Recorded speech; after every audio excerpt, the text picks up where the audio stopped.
Welcome back to the Today with Tally podcast, folks. We have a great show in store for you today, folks. It is October. It is October baseball and week 5 in the NFL. Today, we will be sitting down with Mark Zinno, a top sports betting analyst, and also a voice on ESPN Radio, SportsGrid and WagerTalk.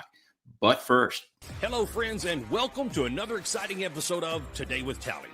The mission and goal of this podcast is to bring an engaging conversation that will add value to the lives of everyday people. We will inspire, encourage, educate, and tell the stories of America's finest men and women in an effort to motivate you to live your life to its fullest potential. Be sure to follow us on social media and search Today with Tally. Be sure to subscribe, follow, and share the program as well. Ladies and gentlemen, your host of the evening, Mr. Brian Tally. Folks, as I had mentioned, we have got a fun show today. We are talking sports. We're going to be talking playoff baseball, week 5 in the NFL, and we are going to be joined today by one of the top sports betting analysts really in the country. Mark Zinno is currently a sports betting analyst for ESPN, WagerTalk, and SportsGrid. Mark is considered to be one of the top handicappers in the sports betting industry. And with that, we are honored to be joined by Mark Zinno. How are you, sir? Brian, great to be with you, man. Thanks for having me. Oh, absolutely, man. Look, this is the best time of the year, October baseball. We're already through the wild card series, which was a clean sweep all the way around. And we're heading into week 5. So much to talk about, man. Yeah, no, it's a great time of year between NFL, college, Major League Baseball, and you even sprinkle a little hockey coming into the mix here. So October is one of the better months on the sports calendar. Yeah. College football. We've got it going. We got Coach Prime out there, man. That's just making everybody tune in. It's just gotten man, I love it. This is the perfect time of the year, especially with everything going on around us. Sports is a great getaway and to turn off the world around us and to just become completely engaged in something that you can relax on and, have a couple of pops with the old buds for 3 hours or 8 or 10 or 12. Like me, on Sundays, I'm fully engaged from probably about 6 a.m. all the way until about 9 p.m. Right. Getting all the, the good, fantasy plays of the day, for daily fantasy sports and, so on and so forth. So I definitely look forward to those Sundays. And then, of course, big baseball guys. So, man, if you want to start in baseball, I'd love to do that. Sure.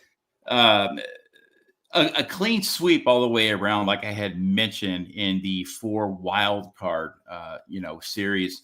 We've got Correa with a homecoming coming back to Houston here. Now, do the Twins have a chance against the reigning champs? Look, I didn't think the Twins were going to get out of the first round, to be honest with you. I thought the Blue Jays were the better team. So you give some credit to them. Again, they had lost 18 consecutive playoff games until they won game 1 of that series. So it's been a little bit of a tough go for them. Their pitching has got to carry them through. Look, I've said all year long, I think Houston is flawed. I don't think they're a championship caliber team. I think their starting pitching is really bad. But they have a ton of experience, and they've been through this before, and they understand the rigors of the postseason, and they know how to navigate, not get too low when you get down. They've got that pedigree. So it's hard to count out the Houston Astros. But, again, given the Twins pitching staff and what they were able to do to that Blue Jays lineup, which has ever been as good as the Houston lineup, it's hard to count them out right now. Yeah, absolutely. Houston's all about the bats, but, we know for the last several years, 1, 2, 3, 4, really dating back to like the last 5, 6 years, Houston has been a team to be reckoned with when it comes to their pitching. They did get JV back, but really it's not the same JV that they had. He's not close to the same guy. Like, you can't even look at him and expect him to perform the way he did in the past and what he did for that team in the past. I just don't think it's even comparable. I agree. And then, they've got some guys on the IL and, other than that, it all boils down to what Javier does and Valdez. But again, those guys are giving up a lot of home runs and They got a higher ERA than they've really ever had, with the Astros. So, I'm going to go ahead and I'm going to check off Houston with this one. Shocker. Yeah. So Baltimore is very rarely a number one seed. I love these guys. I've been riding these guys all year. Young team. These guys are about as cohesive as a unit as I've really ever seen for a lot of youngsters out there playing baseball. Now, and not to mention, they are so fun to watch. They are facing off against a very hungry Rangers team. What's your take on this one? I mean, the Orioles have been the biggest surprise in baseball this year for many people. Not for me. I kind of knew this was a team that was going to exceed their win total for the year. But I think in general, when you look at the Orioles, their weakness has been starting pitching, but they've managed to get by. They've managed to keep themselves in games enough to get to their bullpen, which has been very good. And this is a lineup that is better than people expected. You can ask the average baseball fan. They're not going to know and be able to name 4 guys in the Orioles lineup. But guess what? They score a ton of runs. And crazily enough, they've been better on the road this year than they have been at home. So make of that what you will. I wonder, how the rest of this series plays out. But I think, the Orioles here are probably more primed for the upset than people are giving them credit for. Mm-hmm. I mean, it's hard to go against the Rangers, especially given, they're pretty well-rounded, especially with their bats. Garcia's coming alive. And their bullpen is just incredibly suspect. Yeah. And of course, Seager, and they have a deep lineup, as well, all the way down to Tavares, and Young, Lowe. I mean, these guys are about the way as the Astros lineup. And it's going to really come down to perhaps experience. And that's where Corey Seager is going to come in and play a big part in that dugout. Yeah. I mean, I can't back Texas because of their bullpen, especially in a short series where, managers are much more inclined to go with a quick hook because they don't want a game to get out of hand very quickly. And they feel like, hey, if I can somehow salvage a game here, then I'm going to be in a better position for the next game. I think that's a problem for me. I've been saying all year long that Texas is going to get got because of their bullpen and their pitching staff. They managed to get past the Rays and credit to them. The Rays clearly did not look like a team that was ready to be in the postseason. They got outclassed, and their best pitchers and their best players all really got, dominated in that 2-game series. So hard to know what Texas is really going to do. But again, for me, it's a stay away from Texas just because of their bullpen. Well, 17,000 fans will definitely make you swing the bat, Oh, yeah. What a disgrace to the game. I mean, I think they had to combine like 32,000 fans over 2 freaking Major League Baseball playoff games. Yeah. That's the crazy part, right? Like that's the part that where something should have been different, but it was not. And, now you live with the fact that this is a team that just, even though they're building a new stadium, is always going to have these kind of problems. They really are. I would just send them to Salt Lake and be done with it. Oh, God. I think Portland is on the list next, either that or somewhere in North Carolina, but what do I know? Yeah, North Carolina would be some good baseball down there for sure, especially App State, one of the AAA teams down there in North Carolina too. Yeah, the whole South is full of them. Yeah. For sure. Now, look, the D-backs, huge surprise, especially preseason surprise when you're looking at that division. They played some amazing baseball, especially down the stretch. Corbin Carroll, I mean, this guy right here is the second coming of Willie Mays Hayes, man. This guy knows how to hit. He knows how to steal. He knows how to score. Small ball all the way around. They face probably the toughest divisional opponent in all of these games, the Dodgers. Can they keep it rolling against this LA team? Well, I wasn't somebody who was surprised by the D-backs. I had their season win total over as well. I didn't know that they would make the playoffs. I just thought they would win more than 75 games, and they did. So from that standpoint, to see them do this wasn't terribly surprising. They handled the Dodgers very early on in the season. I think they won 4 of the first 6 matchups against them. So it's not like they were completely outclassed by this team. But Arizona is another team that has a real bullpen issue.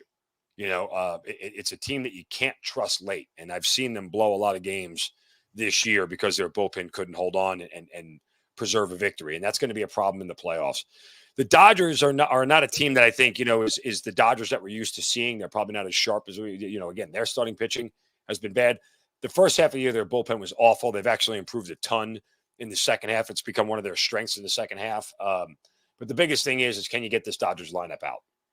They score a ton of runs. And if you can't figure out a way to get guys out, you're going to really have no chance in this series. Mm-hmm.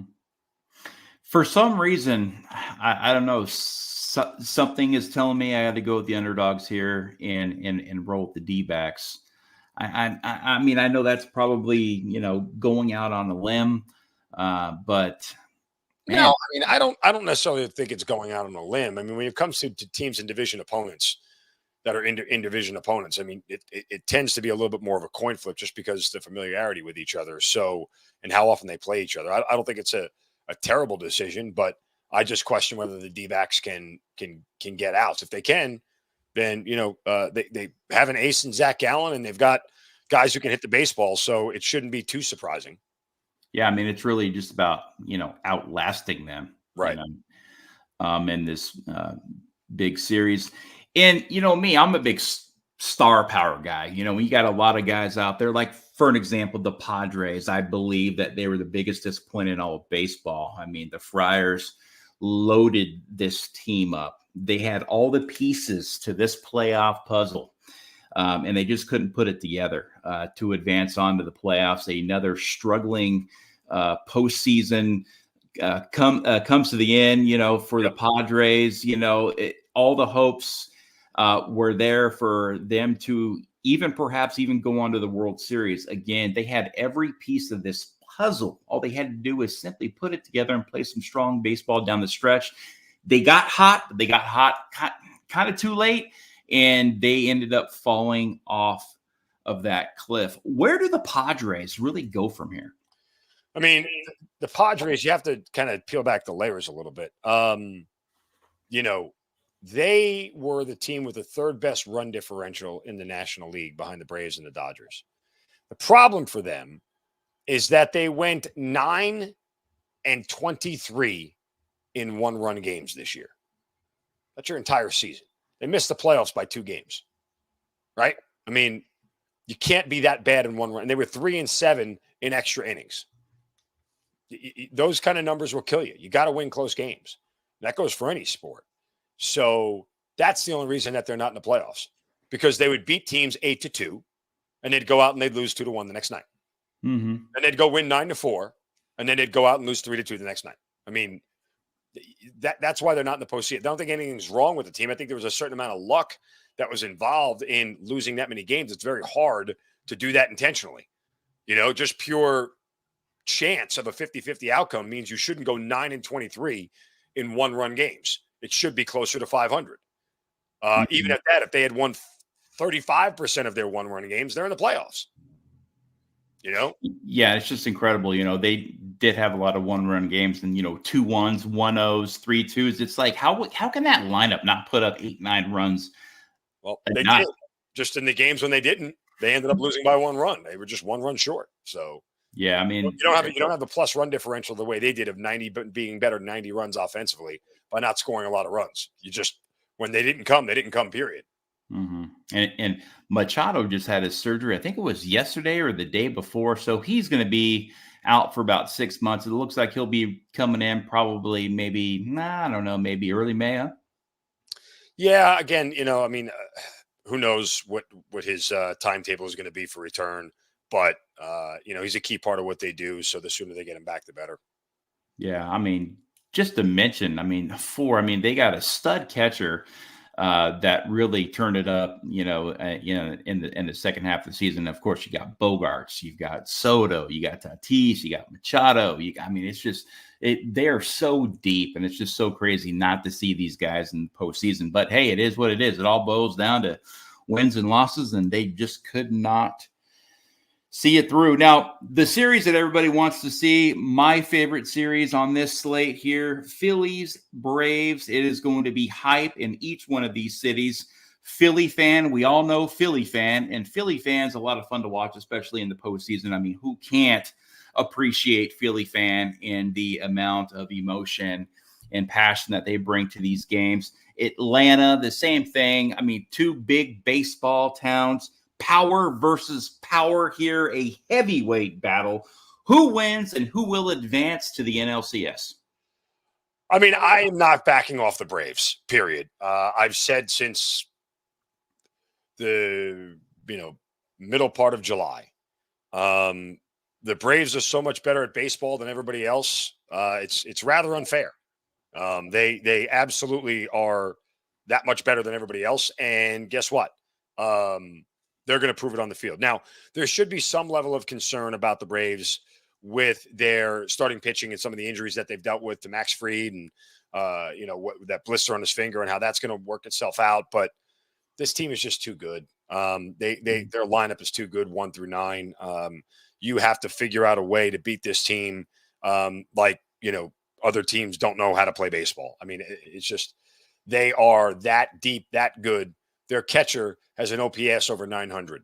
He bats 7th in their order. That means there are 6 guys who do better than he does. I mean, that's ridiculously unfair to put together a lineup like that night in and night out. So if you can't figure out a way to slow the Braves down offensively, their pitching will be a little bit of a question mark just because of the health of it. But in reality, this is a team right now that I don't think anybody is close to.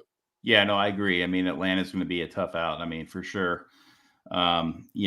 All the way around, I don't see Philly really competing. I mean, they handled Miami accordingly, but I mean, right. That's no shocker to me. Mm-hmm. But at the end of the day, like you said, it's almost unfair. It pretty much is unfair, especially with the season that Olsen and Acuna has been having. I mean, it's just off the charts. Yeah. I mean, they're so much better at baseball than everybody else. They win a variety of different ways. And just when you think they're down and out, and the problem is you give this team 9 at bats, guess what? They're eventually going to get you. They're eventually going to get you. There's no way around it. Yeah, absolutely. Now, I want to get into some of your processes and, how you research, and I know you're not going to tell us all your secrets. Obviously, this is it's not really secrets. I mean, there's I'm sorry to cut you off, but it's not an issue for me to share my process. My process is mine. I can't say it's going to work for everybody else, but the point simply being is that everybody develops a process for handicapping their own way, right? Sure. And I think that's important to distinguish because not everybody's going to see things the same way. Sure. And I want to get into this for our listeners out there who are big sports guys, but they may not understand how the sports betting industry works when it comes to, covering and, your lines and all that other stuff. And I wanted to kind of get into that before we take a deep dive into week 5 in the NFL, which a lot of people are going to be, very interested in hearing. Now, again, the process, can you explain what sports handicapping is again to our listeners that may not know? I mean, the short way and easiest way to look at it is more like a financial advisor who looks at the market, right? I'm looking at certain stocks, AKA teams, that are more likely to have a positive outcome than others. And then basically describing why I believe that's going to be the case. And then advising people who want to make a wager on what to do, the same way you would pay a financial advisor to give you stock tips or, to help your portfolio.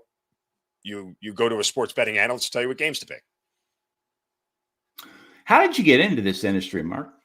I mean, I've always been around sports betting growing up. I mean, it was just something that was the natural part of football growing up. So it's always been, tied in with football and sports in general.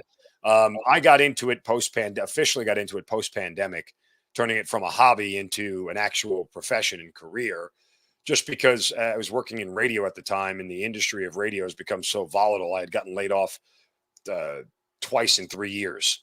and I just had enough. I was like, I can't work in this industry anymore. It's too volatile. It's too up and down. I can't have any sense of security and stability. So I needed to find something different. And at the time, sports gambling, sports betting was the only area of growth in media. I mean, there were companies investing hundreds of millions of dollars into content, into, advertising and marketing and everything else. And so, I just sort of started shaking some trees and see what came out, and eventually landed myself over at SportsGrid, then VSIN, and things continue to go from there.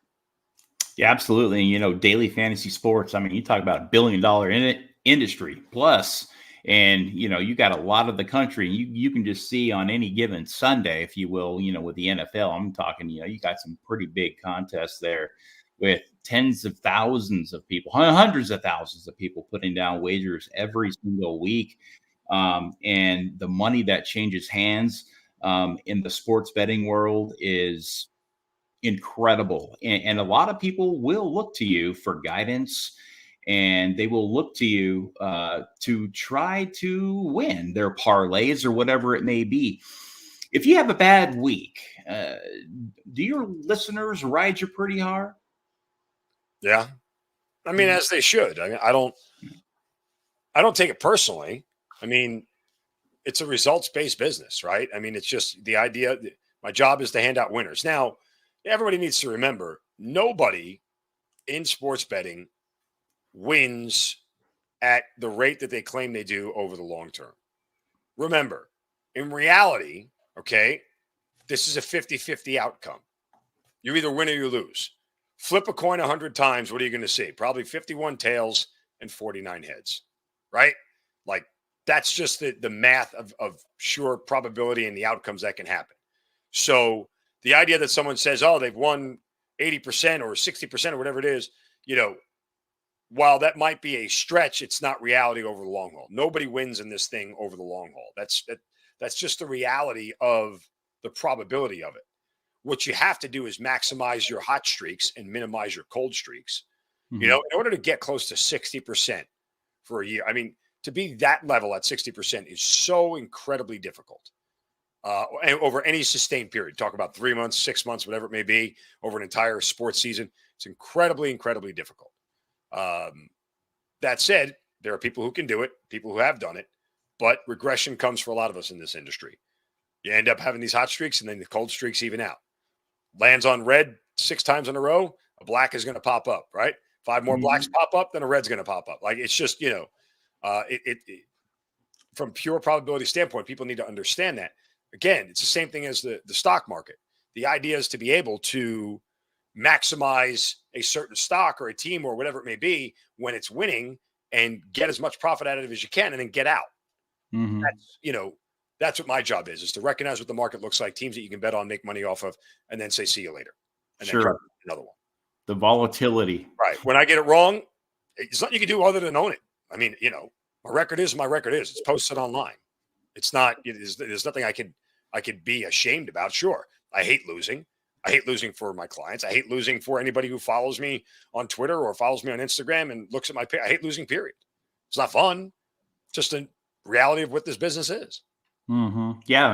Like you said, 51-49, this is roulette. I mean, if you can get just more than half right, I mean, you're really doing a good job. I mean, look at baseball, 3 out of 10 will put you in the world, in the whole thing. Well, just 3 out of 10 will put you in the All-Star game and then beyond, perhaps, and that's 30%. So if you can do 50%, 60%, and even up to say 70% on some weeks with parlays, whatever, I mean, you're definitely doing your job. And we all know there's going to be huge upsets every single week. And so, you got to just, take those as they come. But I know you put in you do a lot of studying, you do a lot of research. How do you stay consistent over long periods of time? I mean, a lot of it is, you talk about my process. I trust my process and I believe it works. Even when they're on cold streaks, you don't start doing something different. You don't just start picking the opposite of what you think. Like, that's stupid. It's kind of like if you were on a diet and you ate chicken and rice every day and you lost 5 pounds, and then all of a sudden 1 week you gain 2 pounds. You don't just start eating cheeseburgers. keep eating the chicken and rice and the results will come back. So it's a process over results based kind of ideology. I tell this to people who yell at me or gamblers all the time. I go, if you are more concerned with the results over the process, I can't help you. Right? Like no one's going to be able to help you long-term in this industry. You have to go to the people that you trust the most and do your own research and figure out what you like. If you're just blindly tailing people because somebody told you to, I also don't necessarily believe that. I think everybody who, is in this industry or just, recreational gamblers and everything else, they have some idea of what they're talking about. They have some idea of what a team is and what it isn't before they make their wager. They're just sort of looking for some validation in some sort of, professional people who do it. Because the professional way you look at things is different than the amateur way. It's just kind of like, how you at home would diagnose your kid with sniffles versus what the doctor looks at. They just have a better base of knowledge to understand exactly what they're looking at as opposed to, it's just a cold. So it's the same sort of ideology. For me, I use a handicap and a process that's based off game script. I try to develop a game script of how I think the game is going to unfold to tell me what the results are going to be. Much similar to when you see these, you got these simulations that play the game 10,000 times. Well, I try to run through several simulations of possible outcomes of the way the game could go. And understanding that, I can sort of try to predict some of the holes or some of the ways where it might not work out the way I think. Mm-hmm. Yeah, and predicting game flow, is very, very difficult because all it takes is for one weird play on special teams to happen. You're bobbling the ball, you got a fumble, and all of a sudden, team's setting up, at the 5-yard line, and all of a sudden, their third running back is punching it in for a touchdown, and you're like, wow, that guy's 0.01% owned on DraftKings, and he's going to have 10 points today, So it's just kind of like one of those things. And you pretty much just gave the other team 7 points, and that can really screw up a line, and that does happen a lot. But yeah, you're right. Predicting the game flow and trusting your process that you've been, using for a very long time that has been successful. But predicting the game flow and spending that time and effort, how much time really does go involved in this? Because, we've got hundreds of millions of dollars that are changing hands every single day in this country. We've got sports every single night that people are betting big money on. Yeah. And I already know a ton about pretty much every sport there is because you can just Johnny on the spot talk about it. So you already know a lot of what you already have a lot of that research stored in Mark's data bank, if you will. So do you just my brain? Yeah. So do you just pull out little pieces at a time and say, okay, I already know this team. I already know what they're about. I like the matchup. I don't like the matchup. And here's why. Or do you still got to sit down every single day for a couple of hours to really put pen to paper? No, I absolutely have to sit down. There's no getting around it. Like, the research for a Saturday college football game starts Sunday evening and into Monday. And the same thing with the NFL. It starts Monday into Tuesday. Like you're just looking for, any decided edge. And you got to remember, the other part of this too is that the market changes, right? Like this isn't a scenario where everything stays static, where a line opens up. People who are making wagers change the line, changes the market. The same way, if you're investing in a stock, and a lot of people investing in a stock, they put the stock that drives the stock price up. The market changes. So you have to react accordingly to what the market is telling you and pay attention to, what is going to happen within the market. So, again, there's a lot that goes into it, and the research is constantly changing throughout the week. Think about, a practice, right, where a player gets injured or they don't practice, or you find out that they're not practicing. It changes everything just because, if that person doesn't play, it's going to change the outcome of the game. Mm-hmm. So it's nonstop. It goes all the way up till kickoff. Even on Saturday or Sunday mornings, you'll start to see the market move. And there's a tendency to try to follow the money. If you follow the money where everybody is going, typically more often than not, that money is coming in from very well-respected bettors who know and have access to information that the average person doesn't. And so they move the market, and you want to try to follow that money. So it could happen right up to kickoff. Line movers. Yeah, we'll talk about that too, because there's been a lot of that insanity already here in this short football season. Week 3, Broncos plus 6.5 You took them. What did we witness on that field? And yeah, I'm wearing my Broncos hat. I'm a Broncos fan, but holy cow, I've never seen a beatdown like that in the National Football League, and I don't think you have either. What did we witness? Yeah, you witness an anomaly of anomalies that you just never see happen.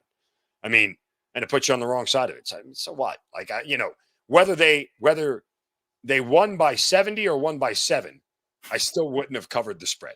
Sure. Right? Like, so I don't, there's a certain part of you that actually is happy that it went down the way it did, because simply I don't have to sit there and sweat for 3 hours watching the whole game with my nerves on edge. It was over in 10 minutes. Great. Good. Just give me a bullet to the back of the head and I'll go about my business. I don't want 2 to the chest to bleed out, out of my misery. So, yeah, I mean, you witness something that you never see in sports. It's kind of like betting on a game and the guy throws a perfect game against the team you bet on. Okay, how am I supposed to know anybody was going to throw a perfect game that day? How am I supposed to know that the fourth or second highest most points in a single game was ever scored by a team? Like, that's an unpredictable outcome. You live with it. That's all it is. There's nothing to be, people would jump online. Boy, were you wrong. It didn't matter whether I was wrong by 1 or wrong by 70. You play that game if you want, but it doesn't serve me well, so I don't do it. You have to have some seriously thick skin to do what you do. Yeah. And some nerves that don't get frayed very easily. That's for sure. Try betting an under for 3 hours and praying that teams don't score. And every time somebody gets a first down, you clench up. You're like, it's, it requires thick skin. It requires nerves, and it requires a lot of intelligence. I mean, it's not for the weak-willed. This is tough to do for a living. That's why there's not a lot of us out there. Not everybody thinks they can do stuff like this, but go ahead and risk your mortgage every month on trying to predict the future. Let me know how that works out for you. How does this affect your health? It doesn't. I mean, you have to memory of a goldfish, right? That's what I tell my kids when they play baseball. They make a mistake. Have a memory of a goldfish. Discard, move on. And again, there's a part of this industry that goes beyond just picking winners and losers. It's about people trusting you. It's about people liking you. It's about people believing that, you're somebody that they would buy something from. That all plays into it. So I don't think in any given way that you can get too high or too low. Sure, cashing tickets is nice and winning money is nice. It certainly is. But in the same respect, you work in an industry where you realize the ups and the downs are pretty much the same. So you got to be pretty consistent and learn how to ride them both. Mm-hmm. Sure, it's all about consistency. Well, no, I was just asking about your health. You're watching these games. I mean, you're sweating, you're coming up. I mean, there's got to be I remind people that what I do beats working for a living. Right? I mean, essentially my job is to watch sports all day long. So I don't have a problem with what I do. I'm very lucky and very fortunate to do what I do, and I try not to look at it any other way. Yeah. I mean, I just figured it'd be kind of, Oh, listen, it's anxiety, if you will. It can absolutely be nerve-wracking. There is no doubt about it. It some days get on your nerves more than others. It just sort of happens that way. I want to go to week 2 of the NFL season. San Fran and the Rams. You probably been talking about this like crazy. I know the NFL world blew up, or at least the fans blew up over this. Folks, if you may have already known about this game, this sent bettors to the bar, literally disgusted. They probably closed it, probably even stayed to 4 a.m. so they can freaking sober up a little bit so they can at least walk to the parking lot. A Stafford pass put the Rams in field goal position with 4 seconds left. Now, they spiked the ball, kicked the field goal, so everyone that took the 49ers minus 7.5 got cooked. And they didn't cover. This was a 10-point game with really no time left. I mean, well under a minute. And a field goal means nothing here. The final score would be 30-23. 49ers win. Bettors lost by 0.5, by a half a point. Was this a call from Vegas? I mean, how does this stuff happen?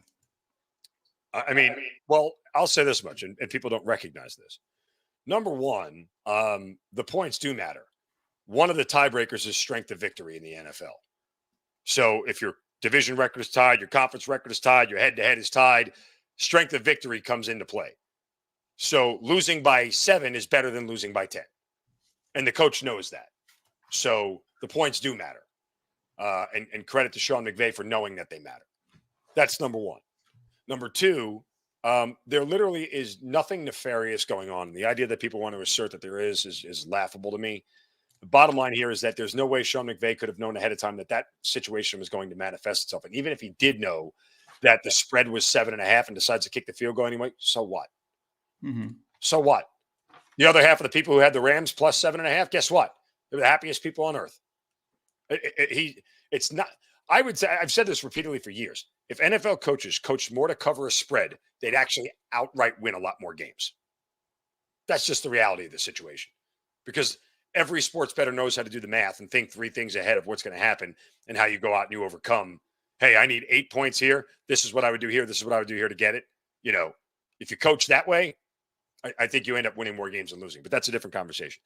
So now people can get as mad as they want about what Sean McVay did. There's absolutely nothing nefarious going on. The NFL had nothing to do with it. It was a freak occurrence. And there was, unless Sean McVay had, $1 million wager on the game, there's absolutely nothing wrong with what he did. Mm-hmm. You talked about, you need to score. It all boils down to points, right? Scored at the end of the year if you've got all these tiebreakers. Mm-hmm. So why did Mahomes slide on the 2-yard line when he had a touchdown right there in KC? KC is known for scoring touchdowns with under a minute left. Andy Reid's been doing it his whole time in Kansas City. Why did Mahomes slide right there? He really screwed everybody about right there. 99% of sports bettors. It was 100% the right play. That was the right play? Yes, it's 100% the right play. And here's why. Okay. You can't score if you don't have the ball. And the Jets were not going to get another chance to get the ball by him sliding down. If he walks into the end zone, he gives the Jets the ball back. The Jets could run the kickoff back and score again, get an onside kick and score again and win the game. You can't score unless you possess the ball. And defensive touchdowns aside, obviously. But so when he slides like that, they then kneel it out. The Jets never touch the ball and they have no chance to win. So if he goes in the end zone, he gives the Jets the ball back. Then a variety of freakish things could happen. Granted, they might be low percentage things that could happen, but they are out there and we've seen them happen before. The band is on the field. Remember that one? Nobody does because they're not old enough. Neither do I. I wasn't old enough for that anyway. But the point simply being, you take all that crazy stuff out of play, you kneel on the ball, and you walk out of there with a victory. In Vegas cleaned up on that one, about 99% or more. The idea that Patrick Mahomes had any knowledge ahead of time that situation would unfold, that they would only be leading by 3 in the fourth quarter, it's ludicrous. It's not a realistic situation. So people can scream all they want that the NFL is fixed. They can scream all they want that things are on the take. You're just making stuff up. Yeah. No, I agree. Look, I'm a big sports guy, and the last thing I would ever want is for me to put on a baseball game and think that I'm watching the WWE. I wouldn't watch it. I don't like that stuff. I want competition on the field. I want reality, just real sports. Nothing fake, nothing rigged, but there's been some calls. There's been a lot of stuff going on lately to where a lot of fans out there. There's self-fulfilling prophecies. I mean, again, it's conspiracy theory stuff that people want to believe that, to me, Brian, has absolutely no basis in reality. It just doesn't. I don't. You're not going to convince me that there is some level of nefarious activity going on. I mean, the other thing you have to remember in all this is that the idea that a game could get fixed nowadays in professional sports is so ludicrous from the standpoint of, a game got fixed in the 1970s. We know that, right? Like it happened, Boston College, a game got fixed. These were kids making no money.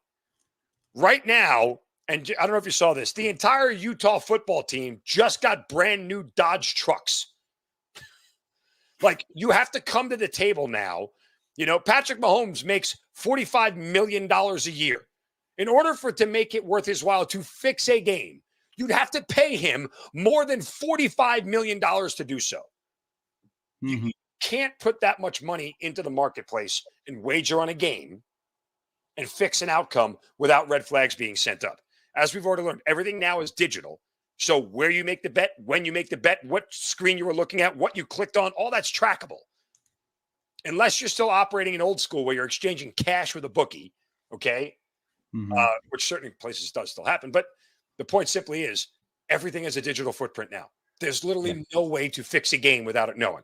And oh, by the way, if all of a sudden, $100,000, $150,000 came in on Mount St. Mary's, okay, in a basketball game, that would set off red flags too, because Mount St. Mary's never takes $150,000 bets on anything, period.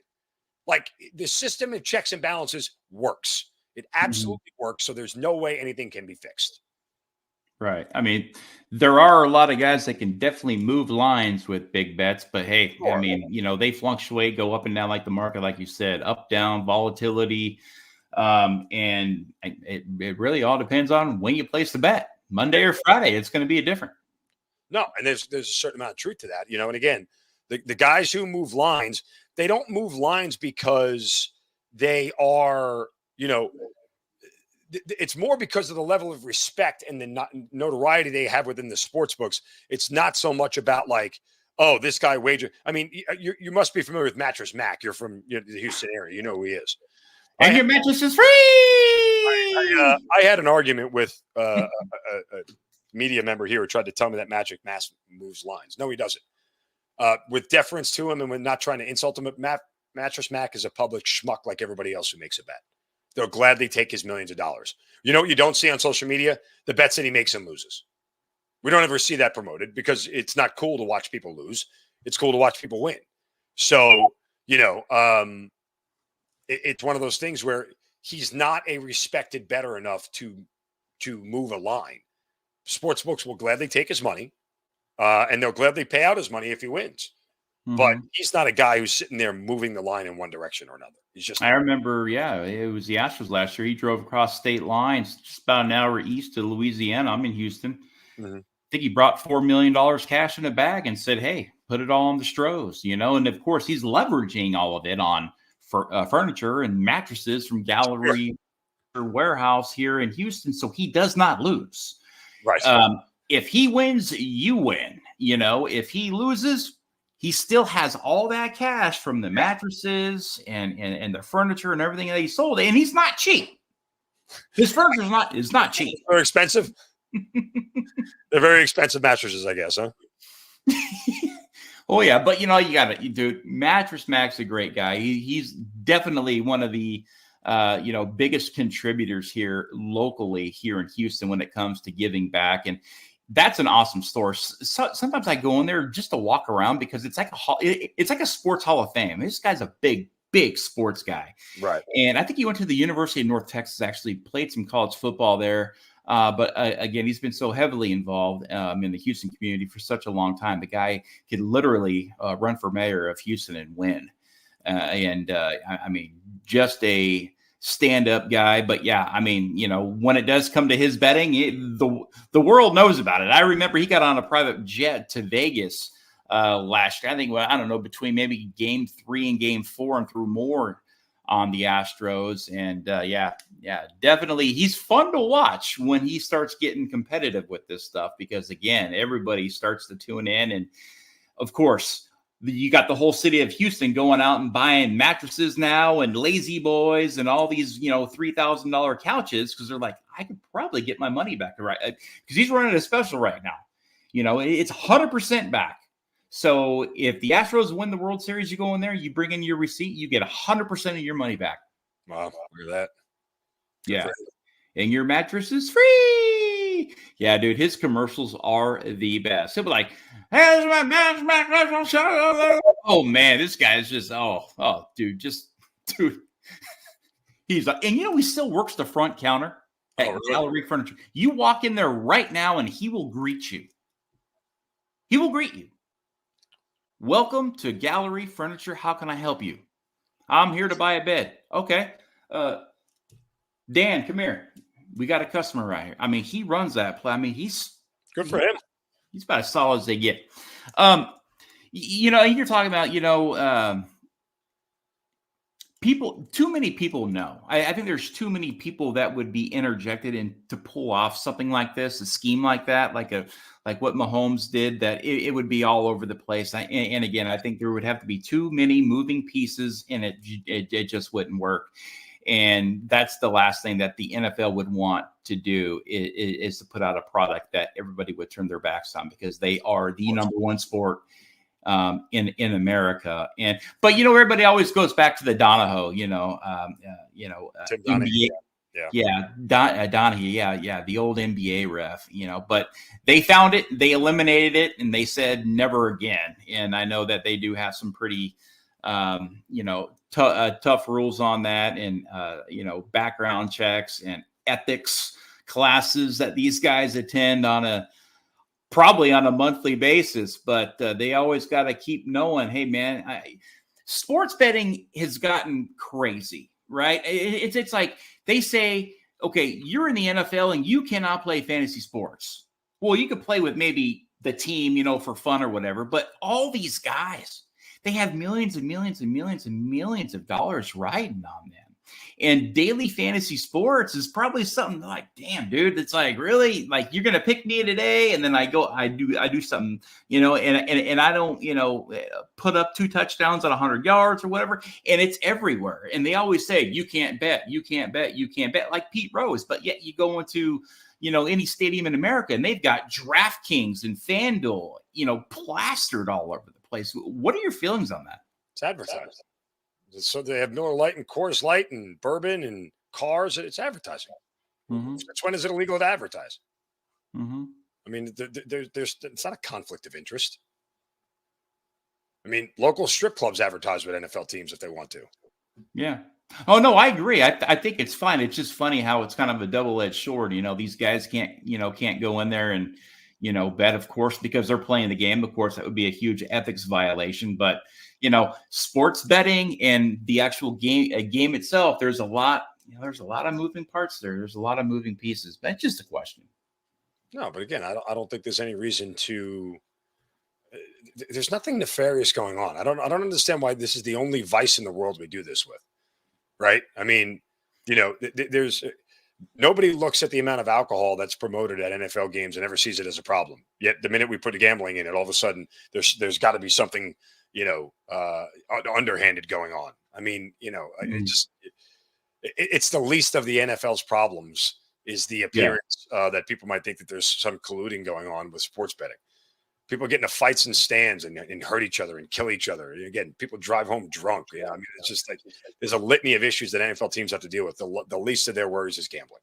Yeah, no, I agree with you. I'm just saying, there's so many people out there, and they're probably just pissed off, drunk people at the end of the day if they lose. So they always just say, "Oh, it's rigged," because that's the easy way out of anything, instead of just taking the beating and then getting back in the box the next week. Let's talk some Week 5 NFL. I know we've got about 10 minutes left here. I want to get a couple of picks in for you. We've got the Jags heading into Buffalo. Not a good spot for the Bills, coming off a huge win last week against Miami.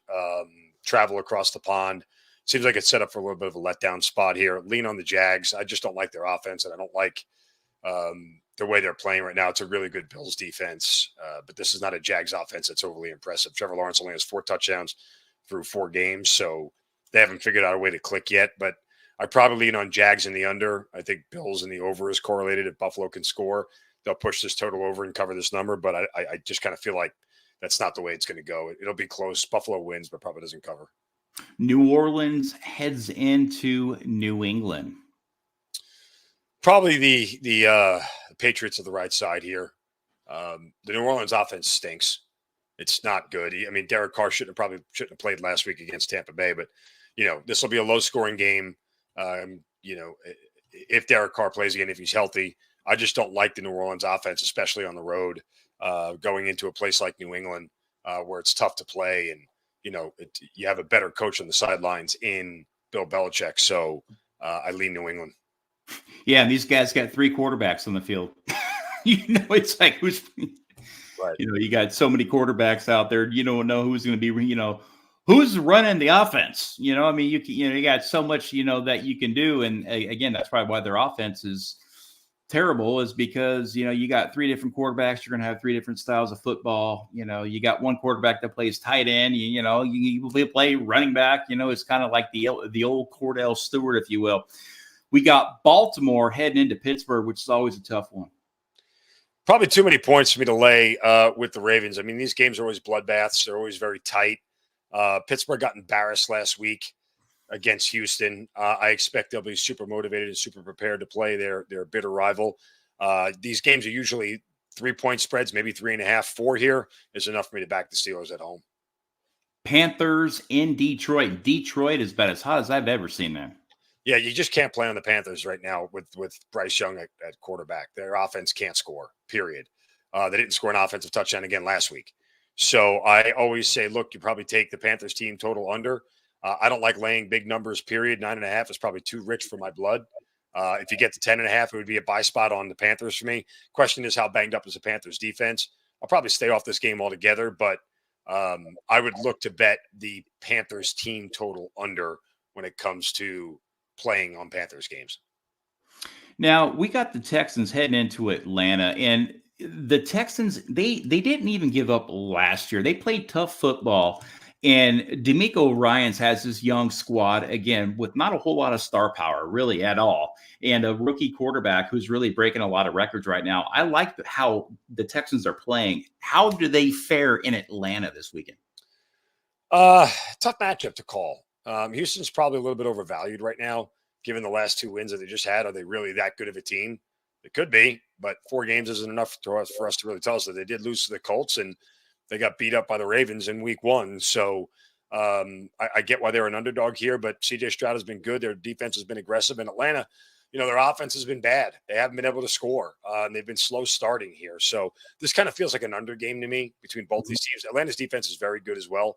So is Houston. I don't think you'll see a lot of scoring here. I'd probably go under. Yeah, I agree. And like I said, DeMeco Ryans has these guys playing, and he's definitely a fun coach to watch. Especially what he did in San Francisco. He's brought that same mentality to the Texans. Giants, the G-men, head into Miami. Man, what's up with Miami? They're just up here and then they're down here. We got the G-men headed down to Miami. They played a legitimate defense. Yeah. That's what Miami ran into last week. Yeah. They ran into a real defense.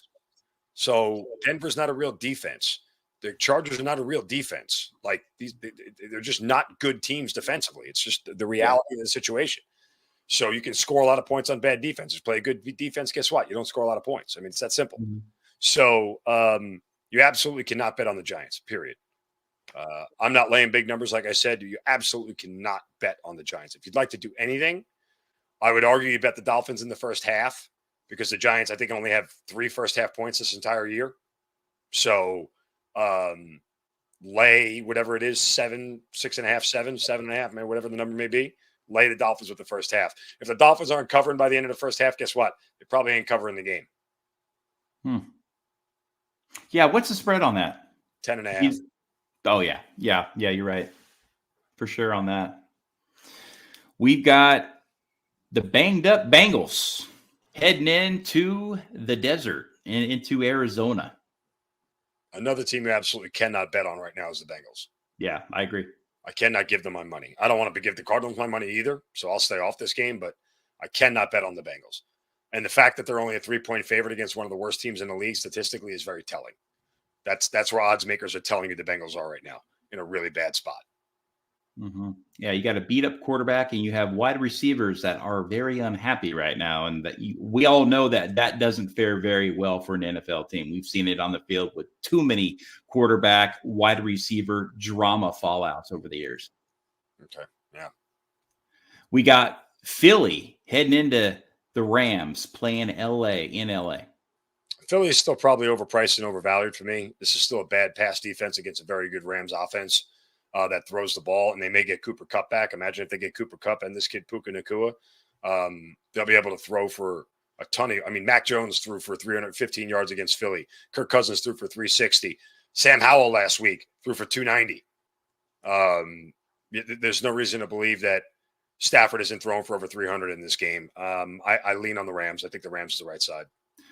Where do the Rams find these receivers? I mean, Pakua is Cooper Kupp Jr. Yeah, I mean, some of it is scheme, but some of it is that these guys, they just look for a certain receiver that has certain traits, and they just kind of wash, rinse, repeat, and get the right guy, and it ends up working out. Boring game. Jets in Mile High. How much do you believe that Zach Wilson can do what he did 2 days in a row? I think that's really what it boils down to. You shake your head no, but you never know. The switch might have went on. The light switch might have went on. Denver's defense is terrible. It's absolutely terrible. So, again, if Sam Howell can beat them up and Jimmy Garoppolo can cause problems for them, why can't Zach Wilson? Mm-hmm. This Jets defense is very good. And this is a Denver team that, almost lost to the Bears, should have lost to the Bears. So I'd lean Jets. I'd take the 1.5. It was at 28-7 in the third quarter. They barreled back and they got that big W that they certainly needed to keep their season hopes alive, really. But, heading back home, I'm going to go Denver on that one. But it's so hard to hear that Denver's defense is horrible because for a long time we had one of the best defenses in all football, and now all of a sudden that ship has indeed sailed. So we've got KC heading up to Minnesota. Just don't overthink it. Take the over. Both these teams will throw. Both these teams will score. Vikings defense is bad. Chiefs get out to a lead. Vikings play catch up. Go over 52. Yeah, complete shootout. Yeah. We've got Dallas heading into San Fran. Always tough games. Probably wise to take the 3.5 just because San Fran will likely win by a field goal. Two good defenses. You could see an under coming in too. I thought that total was a little bit high at 45, but again, it's hard to bet against San Fran. It really is, just because they are such a complete team on both sides of the ball, and no one's even challenged them yet. So I look at it and I go, yeah, if you're not going to do the under, you probably have to take the dog here, just because the line says take the 3.5. Yeah, I'm going straight up on the 49ers all day at home, especially with Eddie McCaffrey with McCaffrey. Yeah, the son, because that guy is just, he's out of this world, man. That guy's playing in a different, that guy's playing Madden. He looks like a video game. And then the final game is the Pack in I was going to say Oakland, in Vegas, the Raiders. Yeah, Devontae Adams' revenge game here. Jordan Love's been good. Hasn't been great. He's had some bad moments, but he's had some good ones here. This Raiders team seems like a mess right now. If Garoppolo is back, I'd probably take the Raiders. If they got to start Aiden O'Connell again, I don't think you can bet the Raiders. Yeah, and Devontae Adams is kind of beat up and banged up a little bit too, and I think the Packers are going to go in there pretty strong. I don't know. I'm going Packers straight up on that one. What are the points on that? I think it's only a point. Yeah, Packers all day for me. But folks, Mark also has a podcast called Hazard Ground Podcast. It can be found on YouTube and everywhere you get your podcasts. Go check him out. You can also follow him on X, which is, the new, it's Twitter, X, at Mark Zinno, Zinno. And just remember, folks, that Mark is a professional with ESPN, WagerTalk, SportsGrid, and VSIN. With that, we are honored for you to join us today. We love your insight on sports, and your commentary, and your opinion matters to me, and I know it matters to a lot of folks out there. So for that, sir, we appreciate you joining us today, and we hope you have a great Week 5 and a great baseball playoff here coming up. Thanks, Brian. Appreciate you having me. It's great to be with you. Yes, sir. Folks, don't forget to like and share, subscribe to the program. It has never been easier to listen to the program. We're on Facebook, Spotify, YouTube, Amazon Music, Google Podcasts, iHeartRadio, TikTok, Twitter, and LinkedIn. Simply search Today with Tally. Folks, remember to stay inspired, stay encouraged, stay motivated, and always stay in the fight. And get that 4 or 5, maybe even a 7-game parlay this weekend, right? Maybe you can tune into Zinno over on X. Until next time, folks, for the Today with Tally podcast, this is Brian Talley. Good night. Semper Fi. God bless.